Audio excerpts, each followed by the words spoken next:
Welcome everyone to today's Charlotte Future 2040 Community Conversation. Thank you for joining us. We appreciate you making the time to be with us today. I'm Catherine Mahoney. I'm on the Charlotte Future 2040 planning team.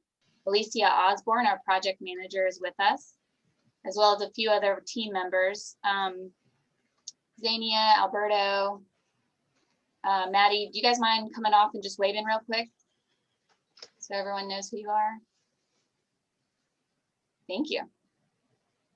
And then for those of you who are joining us, if you can type your name and affiliation in the chat box, that's how we'll document who's joined us today. And as we share throughout the meeting, you can kind of introduce yourself before you share a question or a comment. The purpose of today's conversation is to really hear from the community what they think about the 2040 plan, the draft plan. We'd love to hear what you like about the plan. If you have any questions or things that you'd like us to reconsider or consider in addition to.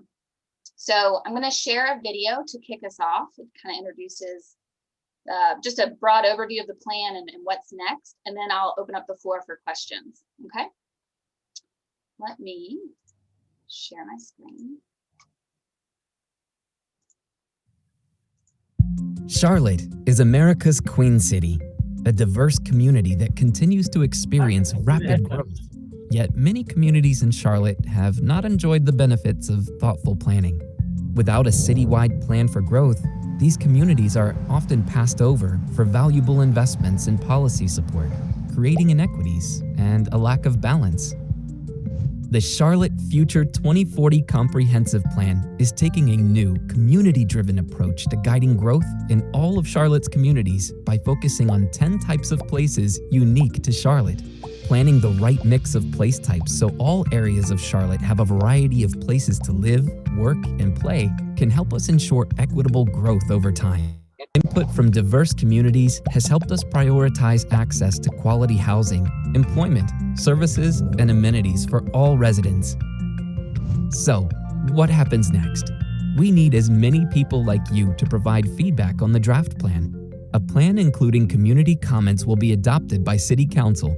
The community will share their vision, improving existing places or new places in their neighborhoods by mapping the place types. While the community is mapping place types, the city will be finalizing the Unified Development Ordinance and a new set of zoning districts that will correspond to each place type. Using the future place type map as a guide, communities will help decide which of the corresponding zoning districts will apply to individual parcels within a given place. And we'll be following up to ensure that all of Charlotte has a voice in deciding what types of investments their area needs. The success of this plan relies on you. Your input and feedback can still help shape the plan and its implementation. Advancing equity and breaking down barriers to opportunity is essential for all of our communities to thrive. We are living in historic times, and now is the time to work together for a more inclusive and sustainable future. The City of Charlotte is committed to implementing a 2040 comprehensive plan that is inclusive of feedback from all Charlotte residents. You're invited to join us and engage in a deeper understanding of how the plan will shape Charlotte's future. Visit cltfuture2040.com to learn more. I'll stop share. And then, as I said, we'll go ahead and open up the floor. So anyone who has... Welcome everyone, and I'm glad that Laura is doing fine. Today to be here. They're a little bit worried that... Oh, I'm sorry, guys. I just heard Ty come on, and I thought he was with us, but it was the next video on the YouTube channel. Very sorry. Okay. Wonder, is that Ty? Yeah, I'm really sorry about that. All right, Ty's not with us today, but let me go ahead and open up the floor. Is there anyone with us today who has some initial thoughts or questions about the plan they'd like to start with?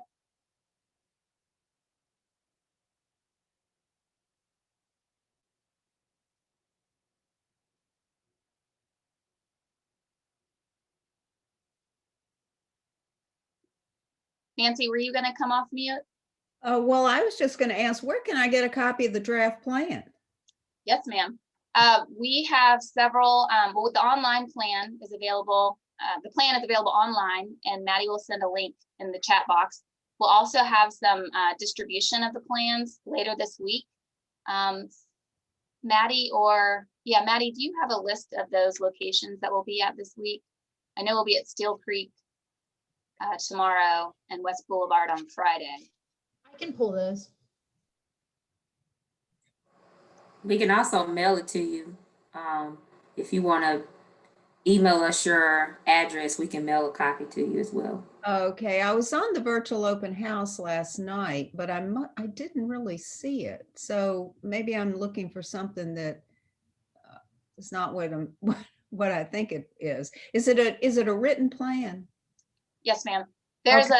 there's an online version that allows you to move Right.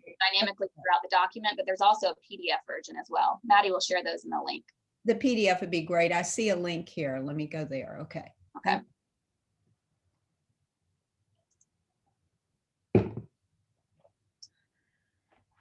Has anybody heard anything that concerns them about the plan or anything that you are in favor of? Hey, Catherine, this is Marshall Williamson.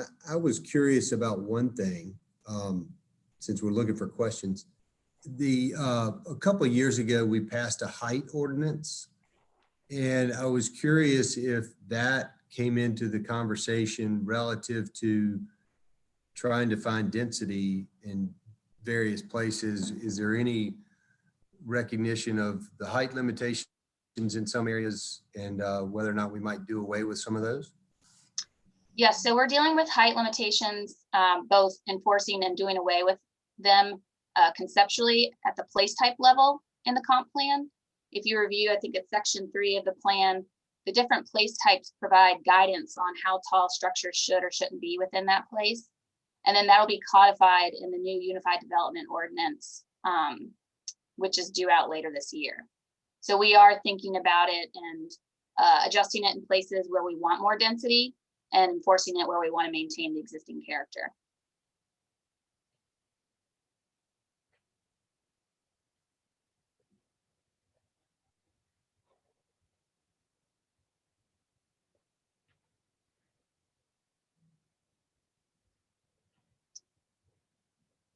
Does that answer your question, Marshall, or is there anything else you want to explore with that? No, I was just curious. I just recall that being somewhat of a big deal, and I don't remember seeing that in section 3. But after 320 other pages, I might have lost track. No, I understand. Yeah, what you will want to do is, sorry, it's Appendix B, the place types manual. Within each place type, there's height guidance. So in your most dense place type, your regional activity center, you'll see unlimited height. Well, that would be in uptown, but up to our maximum height allowance. Catherine, if I could jump in and just talk about the document just a little bit. So for those who haven't or may have had a chance just to glance at the document, it's divided into 5 big sections, which kind of build upon each other. It starts talking about the community-based vision, kind of laying out the lay of the land, talks about how the engagement in the past 3 years has informed the vision for the document and how the community has shared how they want to grow over time. The second section talks about creating complete communities. And that's really looking at how do we look beyond just land use as a driving factor, but looking more about land use, transportation, environment, building character, form, how they all relate to each other to create great places. The third section of the plan talks about complete communities, and that's where Catherine was talking about place types.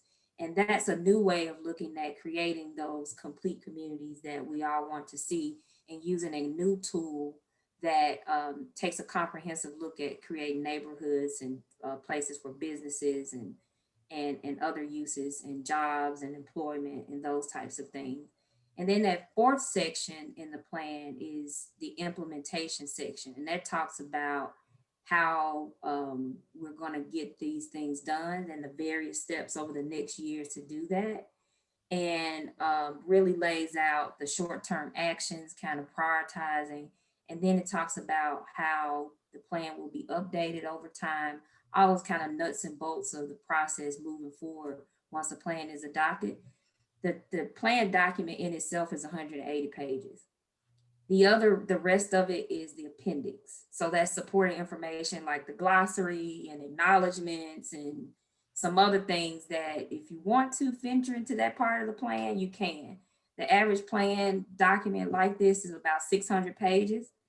So when you hear that the document is 300 pages, the actual plan itself, where the meat of it is in 180 pages.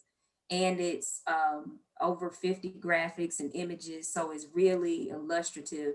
So you can wrap your hands and your brain around what types of ideas are in the plan to capture the vision for growth over a little bit of time.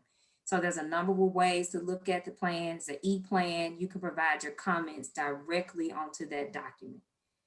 Each page has a comment feature. So instead of going back and forth about your comments, you can comment, move to the next page, comment, move to the next page. That's a really interesting feature of the e-plan. And we all receive those, and we'll be reviewing those with council, our elected and appointed officials, once all of those comments are compiled after the public hearing on Monday. And then there's a PDF document for those who like to just kind of stroll through the pages. Maybe you want to print a page, write on it directly. You can email us those comments that way as well, if you choose to. And then if you want to request a document, send us an email, cltfuture2040@charlottenc.gov, and we will mail you a copy. We've been doing that since October, since the release of the document.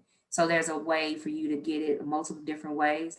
But at the end of the day, should you think about something you heard today, you can always email us and we can set up another individual session, or we'll respond to your comments via email. So there's a number of ways to stay engaged. And if you know someone that is visually impaired and they just want to leave a message about the plan, they can dial 311 and leave a message about what their comments or concerns are about the plan document. So there's a number of ways to read it, be engaged about it, and to share your comments and get some honest dialogue around the plan document. So today, as Catherine mentioned, I know you guys are quite a quiet bunch, but the intent is to have a small group of people that we can have dialogue around, not a big presentation where we're doing a lot of plenary speak that confuses. Sometimes I think we might speak it to ourselves so much we forget that no one else speaks that language like we do, and that to hear from you, us to do less talking, us to do more listening. So please don't be shy in sharing your comments. No question is too fundamental to have a dialogue around. We just wanted to provide, continue to provide this venue and this platform for people to share. We've been doing it since September of last year. We started these with our stakeholder groups, reaching out to people directly, and folks reaching out to us to request meetings. So we've been having these small listening sessions since last year. And we're just happy to have you here today. So please don't hold back, and just we're here to answer your questions and to have dialogue. And we may not have all the answers, but at least we're listening, and gives us something to think about and take back to the shop to maybe formulate some ideas around.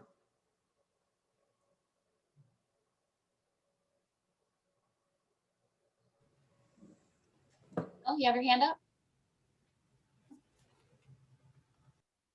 Yes, I do. So you must be fielding hundreds of rumors as much as anything else, and I don't want to add to that, but I had heard that one of the things being considered was impact fees, which can mean a lot of things, I'm sure, to a lot of people. But the reference, the context I heard it in was that we may require impact fees of developers, for example, to make improvements to CMS facilities.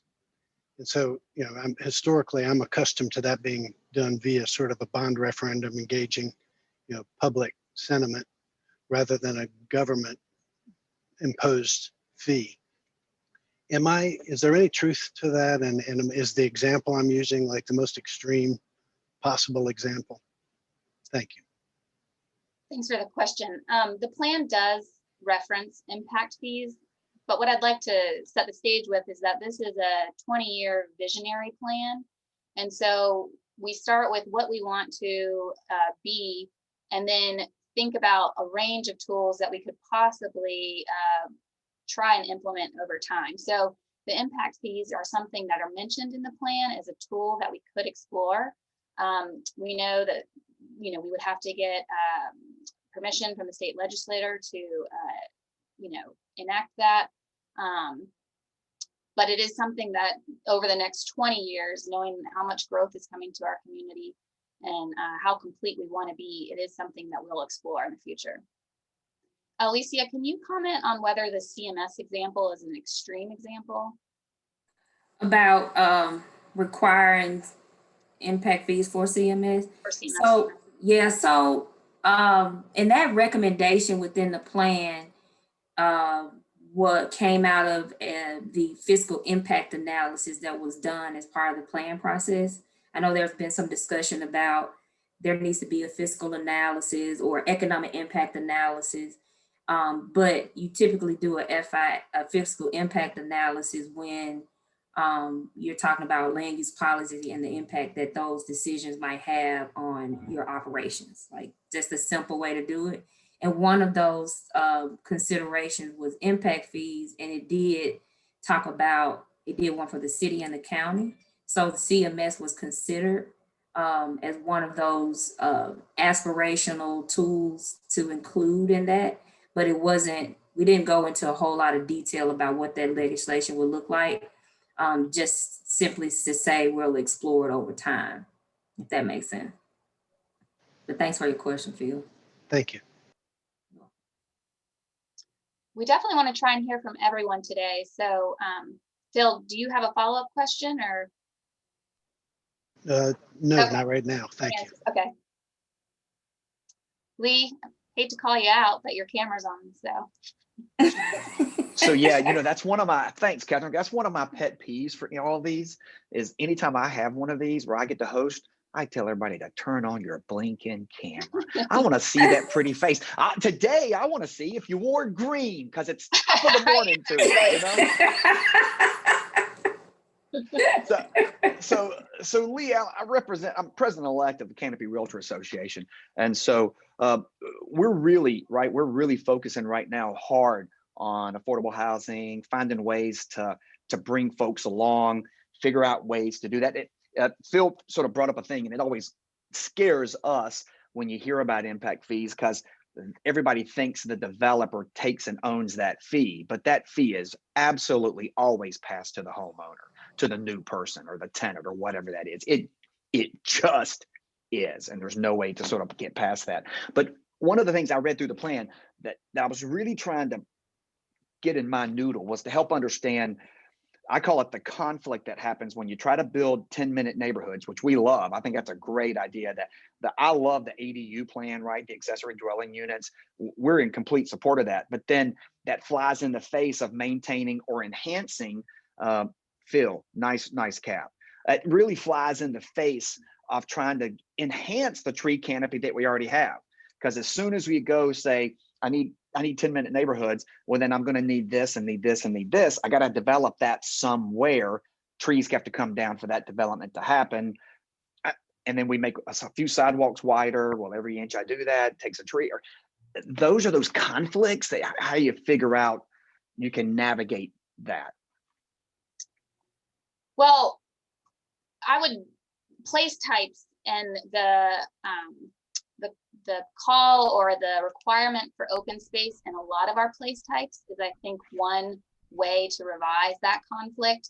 I mean, the 10-minute concept is going to allow development, yes, but it's not just carte blanche, everywhere and in any form. So I think the place type tool really helps resolve that conflict, because within each place, there's a requirement for open space and to protect the tree canopy. The extent of that preservation or the growth of the tree canopy will vary based on the place type. So in our most urban places, we won't have the same level of tree canopy, but we compensate for that by having a variety of place types throughout the Charlotte community. Alicia, is there anything you want to add to that? Yeah, I think that we've heard a lot about that 10-minute neighborhood concept in the past couple of days, and I think on the surface, when you think about it, it's pretty aggressive, right? Like if I live in a big subdivision, it might take me 10 minutes to get out of my subdivision. And so I think and again, this plan is aspirational. I think what we start with is where do we already have this 10-minute neighborhood concept? And I think what we know is that there are a lot of neighborhoods that already have it, but they might be short of some other uses that may make them quicker than a 10-minute neighborhood.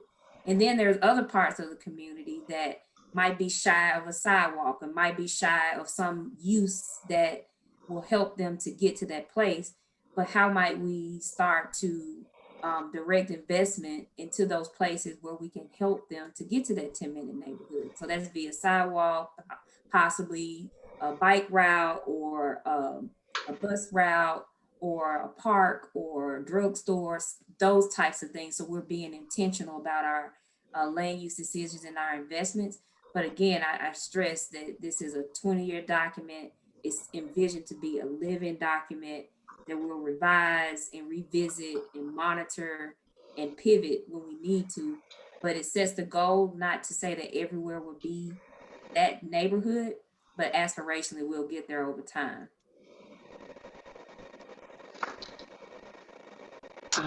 I'm Bernita. I just want to comment on, just make a comment about how positive the document is and how comprehensive it is with opportunities for everyone in the community. It seems like I recently relocated to the area and I was surprised about the just the gentrification.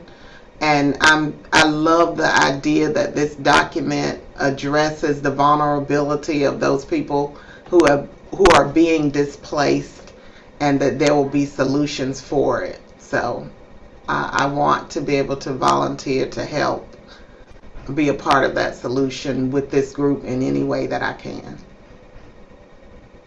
Thank you very much for that. I'll just plug this here. This goes for whether you're in favor or opposition to the whole or parts of the plan, but we will have that public forum on March 22nd. And so everyone is encouraged to share your thoughts and opinions, either with City Council the night of or beforehand through an email or a letter. So thank you, Bernita.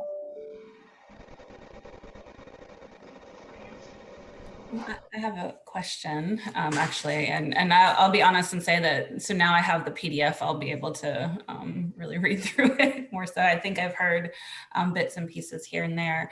And I'll just start by saying, you know, this isn't necessarily my area of expertise, but it's something I'm very interested in. And so I guess my question might be, the pieces of the plan I've heard, and I'll agree with Bernita, who just spoke, if I pronounced your name correctly. I think that there are elements in dedication to equity that I appreciate in the plan. I think maybe my question is, because you mentioned this is a long-term plan, what are the mechanisms for communities to advocate for themselves within the system, right? So we know that there are rezonings, and we know that things happen, and some communities are able to sort of combat rezoning that they don't think is right for their communities, and other communities are less capable of doing that or less able to or dedicate the time to that. And so how do we make sure that the plan, you know, as it is a living document, but how do we make sure that the communities have the power to maintain what they said they wanted in the plan in the future? An immediate step for the community would be to continue to stay involved and participate in the place type mapping that will be coming next. So again, this is the visionary document that sets the direction. And then we have a place type tool, which will be applying to a map after the plan is adopted. And so that place type mapping is a really important part for the community to be involved in, because you get to translate the aspirational goals from the document to the map. You can literally say, this place is appropriate for our community for X and Y reason. You know, there is a methodology that's being developed for that place type mapping that reflects a lot of data points that have to be considered for future development, but it will very much be a community conversation. You're also, you know, encouraged to stay involved in the Unified Development Ordinance process. That is the regulatory side, or the, you know, we have the aspirational ideas in the plan, and then the UDO regulates it, makes it law. And so to stay involved in that is another opportunity. And then they will have a mapping component as well. So I know that sounds like a lot, and it is, but this is the, you know, next 20 years of our future. So over the next year and a half, 2 years, you really have a huge opportunity to influence how we grow and change. Can I add to that, Catherine, just a little bit? So is it Tamara or Tamara? Tamara. I know. I have, anyway, I have friends like Tamara. I get it mixed up.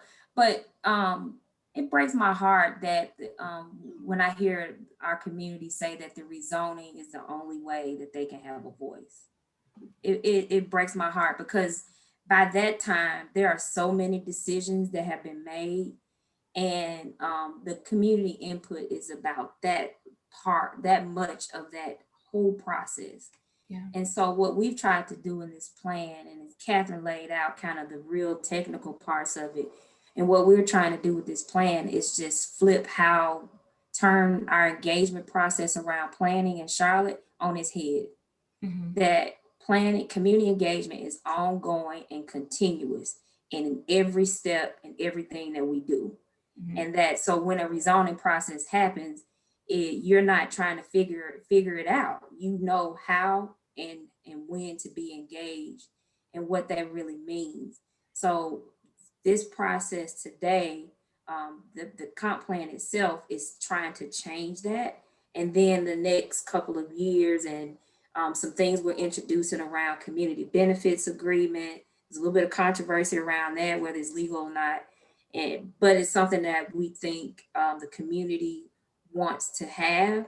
Those types of mechanisms. We have our community planning academy that we're going to be starting back up, creating our next generation of planners and civic leaders around this field. So we have a couple of different things that we want to do to build capacity throughout the community. So engagement is not just around an event, it's ongoing and continuous.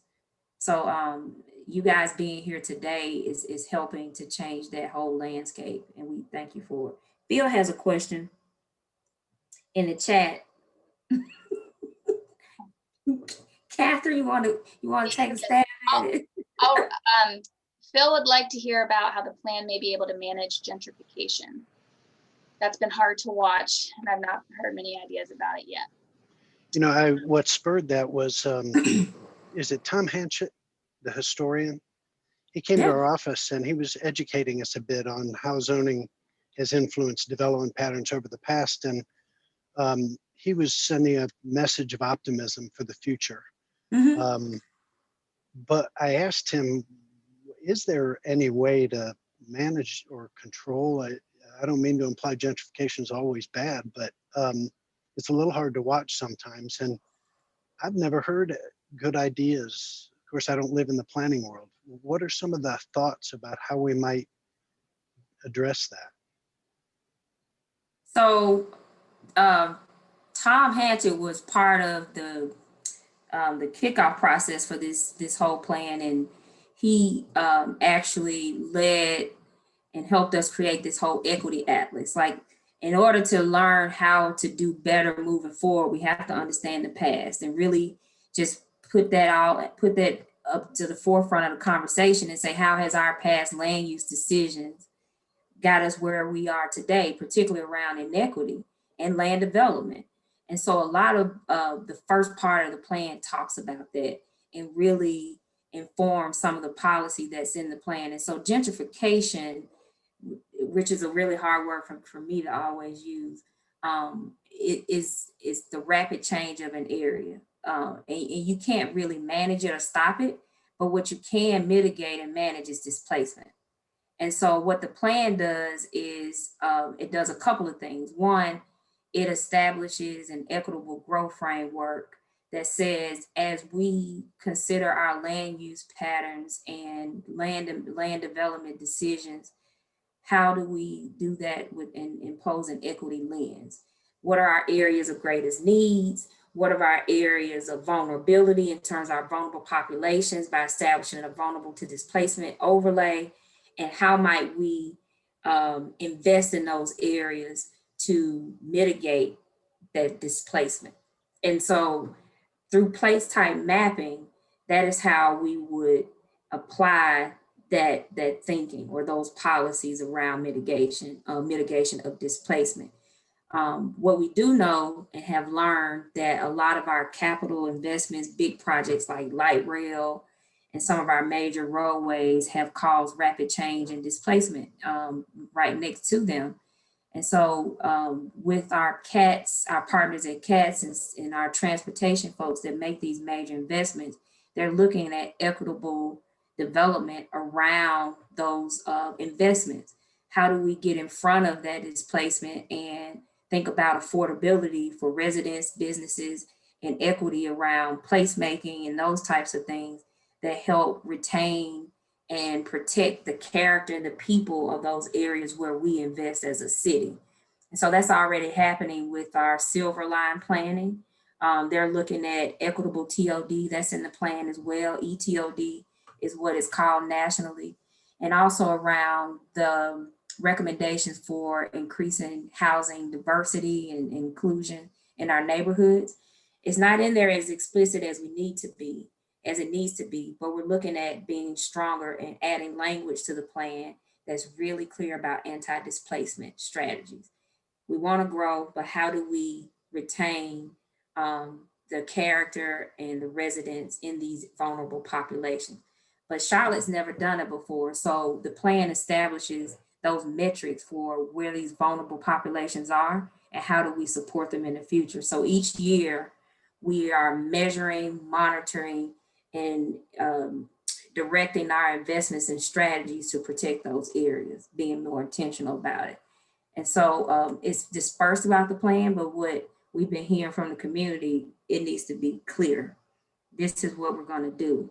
And it talks about an implementation strategy in section 4 about exploring it, but we're going to beef up the language and policy and then therefore tie it to the Unified Development Ordinance to make sure that the tools are codified.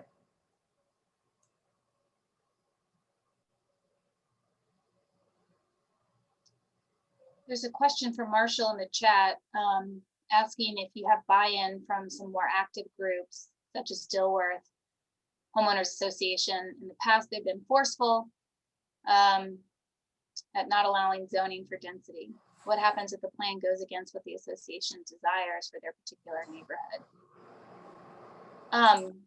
Marshall, again, the plan is really the broader long-term vision. So I think in general, the community recognizes that growth is coming and we have to accommodate it somehow. But to your point, I think that conversation with Dilworth or specific neighborhoods about not wanting more density will have to be hashed out at the place type mapping level. There is growth that's coming and we should all benefit from it, as well as be accountable and have to accommodate it. So no area of town will be protected from any change. We want to make sure that all change is sensitive and compatible with the existing context, but we're all going to have to see some change throughout the city. Yeah, particularly about DCDA, we have they have been a part of this process from the beginning. They have members on our stakeholder group. We had a ambassadors and strategic advisor stakeholder group that started in 2019, convening with us around the plan. We've had one-on-one meetings with their leadership. They have representation on our planning commission. And so they're really connected and have been a part of this process throughout. What I will say is that a lot of what has appeared to be the most controversial parts of the plan already exist in a lot of the neighborhoods. There are already duplexes, triplexes, and quite frankly, they have the most concentration of those housing types than any other part of the city. What's interesting is that you can't really tell that that's what that structure is because it looks just like a house, a single family home with one resident. It's all about form and character and how it blends with the rest of the neighborhood. And so there will be, because this is a policy document, there will be regulatory development standards within the zoning districts or the zoning ordinance that supports preserving that character of neighborhoods. That's not what we're trying to do. Our neighborhoods are the bedrock of our community. So we know that, and so the plan supports that, but also says as we grow, we can continue to have the great character, but we need to provide that missing middle housing to accommodate residents as they move to our city. And what the plan will not do, and it's in there, but we need again to make it more strongly stated, is that nothing in this plan will supersede or overrule any covenants, codes, or restrictions that are associated with a homeowners association. So if your neighborhood or homeowners association says you can't have duplex or tris or quad, we're not saying that this plan will override that at all. So that's probably get lost in the message as well, and nor will the ordinance do that. It's just not, that's one of those other things that's not legal that we're not even proposing to do at all. So that I just wanted to put that part out there, that a lot of what we're proposing in the plan exists in some of these great neighborhoods. We want to replicate that success in other parts of the neighborhood of our city. Yeah, I was thinking more along the lines of some of the commercial stuff in Dilworth. And just, we've been trying to sell the Christmas tree lot over there for a number of years, and it finally. People like the Christmas tree lot. Marshall, what's the problem? I love it. But the owners weren't maximizing their value from the Christmas tree lot. Okay, okay. That's sort of where my question was. There is a lot of times a developer could get sort of held hostage by a neighborhood association because they don't like the color of the brick, or they don't like the parking deck or whatever it is. And so I think that's where there was some concern with the community benefit thing that you mentioned earlier. And that's the thing, I think there was a question about the legality with something in the ability to rezone and have a period of time where somebody might object to that, or I can't recall exactly what that was, but it seemed to me that giving some indefinite opportunity for a community association to kind of hold out and not let a developer go to work, that would slow growth around here dramatically, because if it's going to be a hard fight to get anything done, people that want to create wonderful places tend to want to put their money to work as quickly as possible so they can get in and get out and move on to the next project. But if something gets kind of squashed in a long drawn out fight, it's going to make Charlotte less desirable of a place to come and sort of be a part of the community and see it build better, because there are a lot of good people in this town who want to do great things, and I just want to make sure we're not handcuffing them for some reason or another. Yeah, I agree with you, Marshall. And that's why these processes are so important over the next couple of years, because what we've heard from the community is, one, we just want to know what to expect. We want transparency and predictability. And then where, oddly enough, the developers want the same thing. We want transparency and predictability. We just want to know the rules up front. And I think what our community is experiencing now, when you have outdated plans and an outdated ordinance, you're having that conversation parcel by parcel, parcel by parcel. And it's painful. And to your point, it's the discussion then becomes about the color of the brick or the color of the paint. And when, if you had the rules up front, everybody knows what's to be expected and what can be allowed. And we could use our time and energy on some other things that will be facing our community in the future. So I'm with you. I had one other question. When you watch Channel 16 and you hear the staff, the sort of y'all run through the recommendations when it comes to a rezoning, and you always say it does meet with the 2020 plan or whatever. What plan are y'all using now that y'all always refer to? And is this going to take the place of that reference? Well, we currently have a lot of area plans. The 2020 yeah, your specific reference to the 2020 is the Center City 2020 Vision Plan.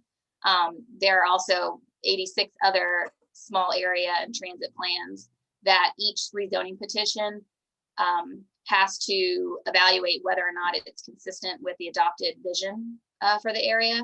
So this comprehensive plan will set the overarching framework. Some of the area plans that were adopted in more recent time will be folded into subsequent community area planning that comes. But yes, this comprehensive plan is really going to kind of help set a fresh overarching vision for the entire community. And so future rezoning efforts will need to take into consideration the policy direction that we're setting here in this plan. But hopefully there will be less rezoning petitions because we'll update our ordinance. We'll get buy-in with the place type mapping and the unified development ordinance mapping, and we won't have to do as many of the rezonings in the future. That's the goal. Who else? There are several of you that we haven't heard from.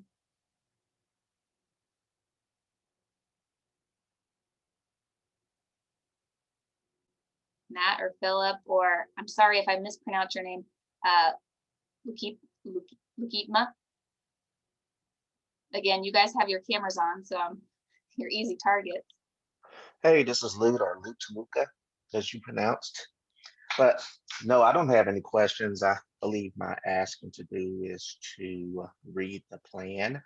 So I'm going to send you guys an email so that I can get it mailed to me. Okay. I'm also see we have some locations where I could pick it up.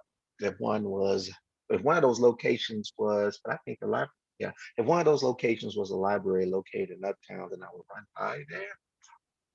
But who knows when I will run by one of those other places. So I'll wait for one to be mailed to me. I'll be able to highlight or whatever. And in the meanwhile, I can look at the PDF or other electronic sources that you have online. Okay. But I appreciate you guys holding this today and being forthright. Well, bye.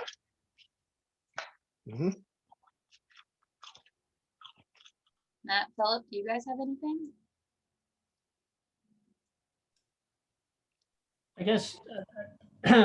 I guess I'd just chime in that I think what we owe to the discussion around the CBA, though, is additionally doing the research to find those ways that we can find that level of community not agreement, just communication. Heck, we don't even have to have agreement. I understand that.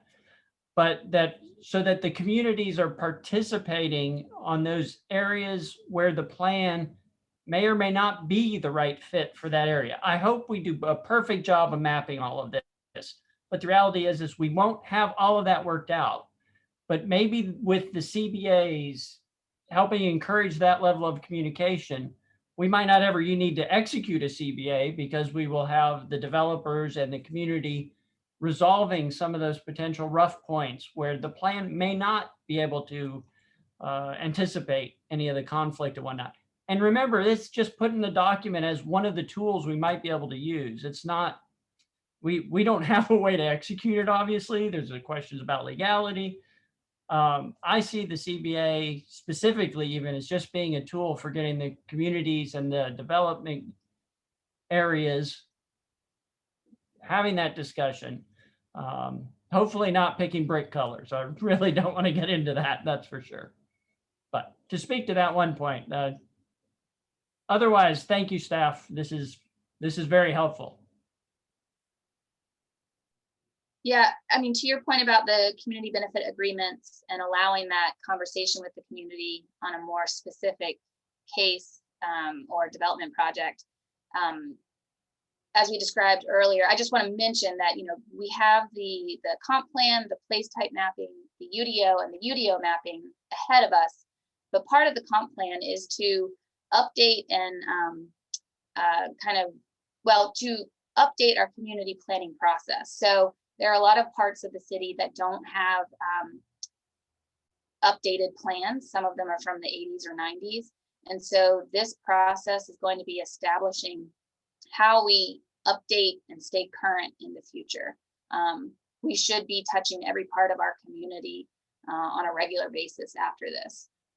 So that's something that's we're thinking of, we're planning for. And as Alicia mentioned, it really needs to be ongoing and constant communication with the community. Thank you, Philip.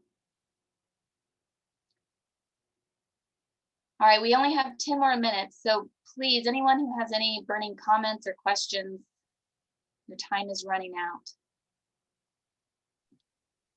This is not a burning comment, and I'm new to all this, as you could tell, and I'll get the plan. I should also have read the plan before I came in here.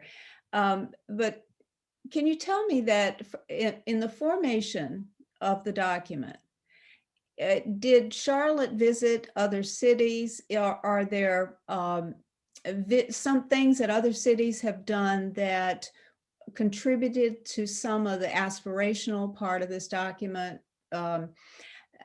Only one goal do I really understand from having been on this conversation, but I'm sure there are other goals. So I'm trying to understand what the problems we're trying to solve are, you know, just very straightforward. And what other precedents might there be for some of the design principles that you have in the document?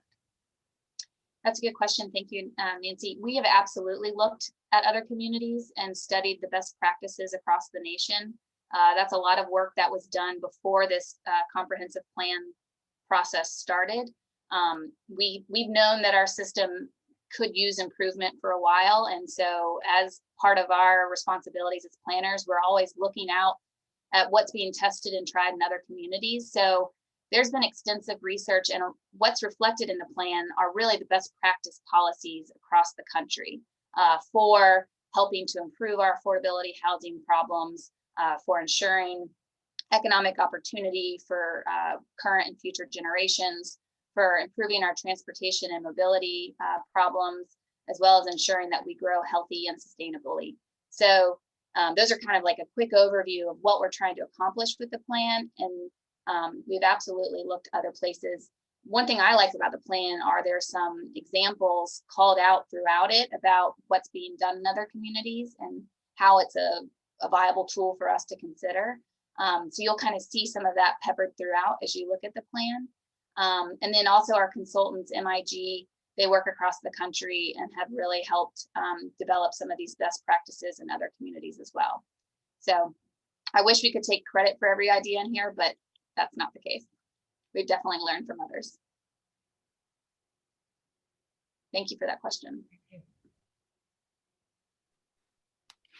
And I guess I'll jump in and ask a question. Again, like most people in here, haven't really went through the plan, and we did have the transit. Gentleman that came into our office a couple years ago talking about the Silver Line. So I guess my question is, he had lofty goals of 2030. They weren't sure where it was going to start and end. I guess I was just looking on the city planning, and there's some hearings they had the last couple of months. But how far are they along with that, as far as determining what, where and how, when that's going to be completed? And then along with that, I mean, I guess part of that is the gentrification part in those areas. There's already people that are investing, and I'm in real estate, so the residential side. So how do you, I guess, not manage that, as we said earlier, the growth that are going on there is already, and people anticipating that, and investors anticipating that that Silver Line.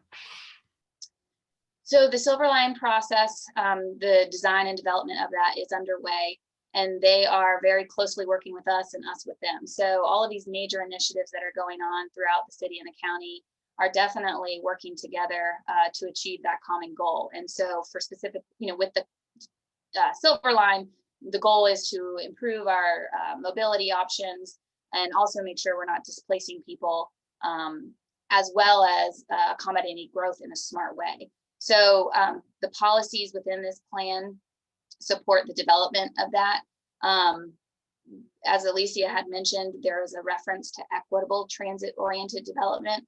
So we've learned from efforts along the Blue Line that we need to be proactive in thinking about displacement with the Silver Line, and putting tools in place to make sure that people aren't pushed out, while also making sure that that investment, we see the return on it by accommodating a lot of our growth along that line. So there's a balance there that's being thought of and planned for. That planning process, they have a separate schedule and engagement. And Kathy, I know this maybe is not a common link that we put in there, but could you link to the Silver Line page so that Jim could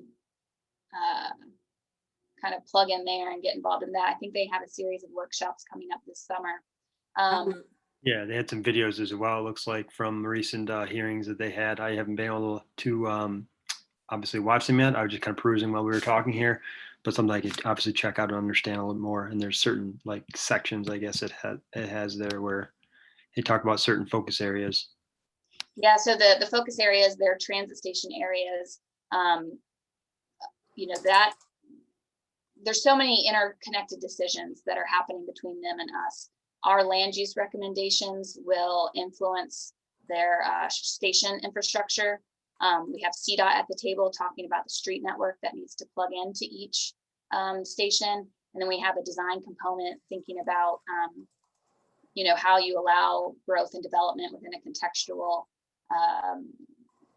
way. So it's underway. I think maybe 15% design. They're not, it's still a long ways out before it's open, but it's underway and coordinating with our effort as well.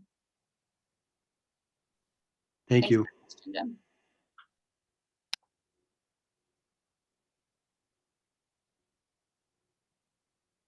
People getting hungry for lunch? They're getting close. Hey, I got a quick question. You guys had a lot of stuff that was really great in that plan, like smoking cessation, the obesity address, which I thought was huge, that we're actually addressing some of those things. And I think the 10-minute neighborhoods really help make that kind of stuff happen, right? To get people out, get them walking, get them moving kind of stuff. And it always concerns me as a leader sometimes, because we start thinking, I'm going to make this plan, but then the unintended consequences come along. And I think like Blue Line, all those kind of little rail things start going, oh crap, we didn't see that. And it's so incredibly hard. I've heard some of the echoes come from about, hey, is there really any economic impact analysis that's really been done that says, here's the jobs we're going to gain, here's a place where we may lose some, here's some of this and that. Is there any way to really to be able to get our hands around something like that, to really say, hey, this is why we should do this, because the economic impact says we're going to do that? I'm just so always worried about the unintended consequences that come. And somebody says, I was going to develop in Mac, but I think I'll run to Gaston or whatever. And I don't want to see that money get gone. Yeah, fiscal impact analysis was done as part of this plan development process. And our consultants really advise that that's the best tool for this level of planning. It looked at the land use scenarios that we're considering, which is kind of the compact growth within certain areas that can accommodate it because of the infrastructure investments, and then protecting some of our more established areas. That concept of, connected centers is ultimately a fiscally responsible growth strategy for the city. It will ultimately feed our general funds, and we will not be losing money on that strategy. That level of analysis is what's really feasible at this point. The economic impact is more of a project-based analysis from my understanding. But to your other point about testing and monitoring, a huge part of this plan is the implementation of it. And for the first time with a lot of goals, we're proposing metrics to monitor and track whether or not these policies are successful. So we know that it's not going to be perfect, fresh off the press, and we're not intending that. We want to, again, back to Alicia's point about ongoing conversation, monitor, track, and tweak or change things that might need to be changed, both because of unforeseen circumstances or because the community and our needs have changed. So we hear you, and it's definitely something that's on our radar.